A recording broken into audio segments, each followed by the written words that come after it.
বাংলাদেশ জামায়াতে ইসলামী ক্ষমতায় গেলে তিনটি প্রধান কাজ করা হবে বলে অঙ্গীকার করেছেন দলটির আমির ড. শফিকুর রহমান।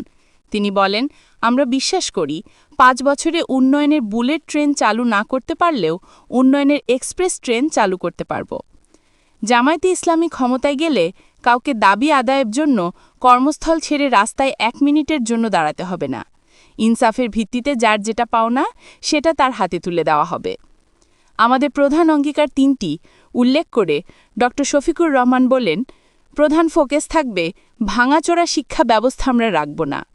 আমার মেরুদণ্ড নেই তো দাঁড়াবো কিভাবে, বসবো কিভাবে? মেরুদণ্ড ছাড়া তো আমি ফুটবল হয়ে যাব। প্রথমে মেরুদণ্ডেই চিকিৎসার জন্য হাত দিতে হবে।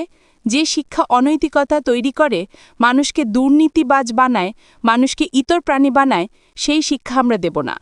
তিনি বলেন, যে শিক্ষা মানুষকে মানুষ বানায়, মানুষকে সম্মান করতে শেখায়, সেই শিক্ষাই আমরা আমাদের ছেলেমেয়েদের হাতে তুলে দেব।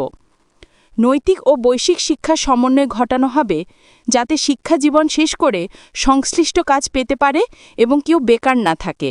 কেউ কাজের বাইরে থাকবে না, হয় সে উদ্যোক্তা নয়তো চাকরিজীবী হবে। দ্বিতীয় অঙ্গীকারের কথা উল্লেখ করে ড. শফিকুর রহমান বলেন, শুধু ডিগ্রির ভিত্তিতে এই কল্যাণ রাষ্ট্রে কারুর মর্যাদা নির্ধারণ হবে না, কাজের ভিত্তিতে মর্যাদা নির্ধারণ করা হবে। তৃতীয় অঙ্গীকারের বিষয়ে তিনি বলেন, দুর্নীতির জোয়ার কেটে দেব। এ কথা শুনে অনেকের বুকে ধরফর শুরু হয়েছে। অনেকেই তো আবার চলেনি এগুলো দিয়ে। যে সার্ভিসের গুরুত্ব দায়িত্ব যত বেশি, সেই সার্ভিসের বেতন কাঠামোও ততটা করতে হবে।